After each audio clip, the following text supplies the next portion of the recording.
देश के प्रधानमंत्री मोदी के खिलाफ पोस्टर लगाए गए तो कई लोगों को इस मामले में गिरफ्तार कर लिया गया।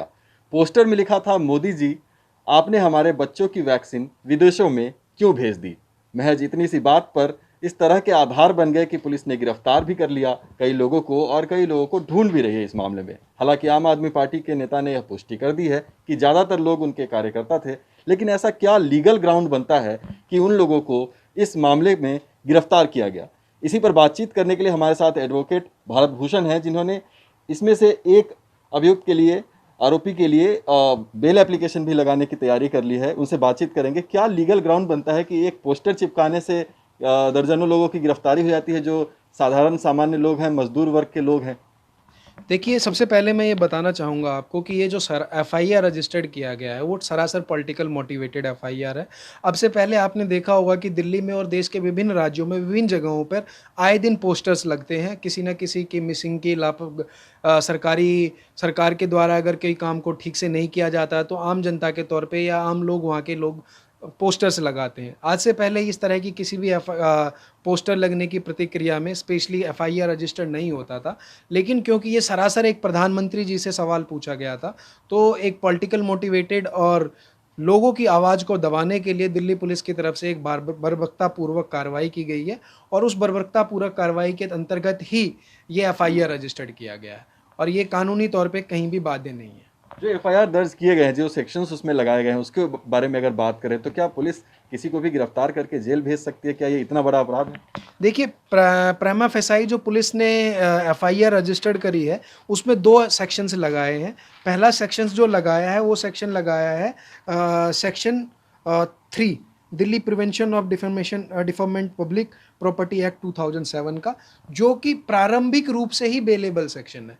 अगर बेलेबल सेक्शंस के अंदर कोई भी एफआईआर रजिस्टर्ड होती है, तो पुलिस की ये ड्यूटी बाउंड है कि अगर अभियुक्त या अक्यूज अगर अपनी जमानत थाने में जाकर के लेना चाहता है और अपनी बातों को थाने में जाकर रखना चाहता है, तो वो रख सकता है, और उसके बिहाफ पर पे वो वहीं से थाने से ही उसको जमानत मिल जानी चाहिए।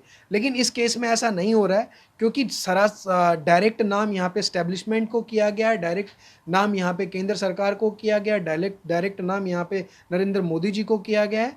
तो उन्होंने इस पे एक पॉलिटिकल मोटिवेटेड होने के नाते इस तरह की प्रतिक्रिया और इस तरह की अरेस्टिंग की जा रही है, जो कि सरासर गलत है।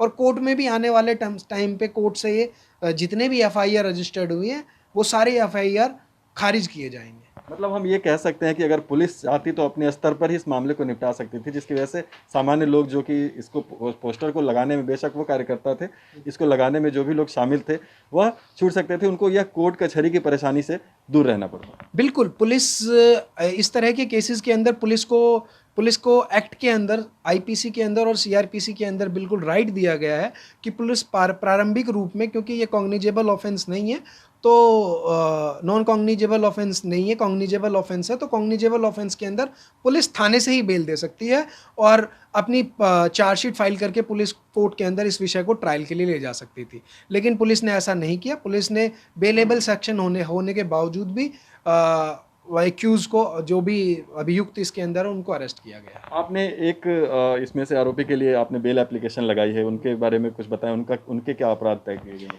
देखिए, सबसे पहले जो एफआईआर रजिस्टर्ड किया गया, उस एफआईआर के अंदर किसी का नाम नहीं लिया गया है।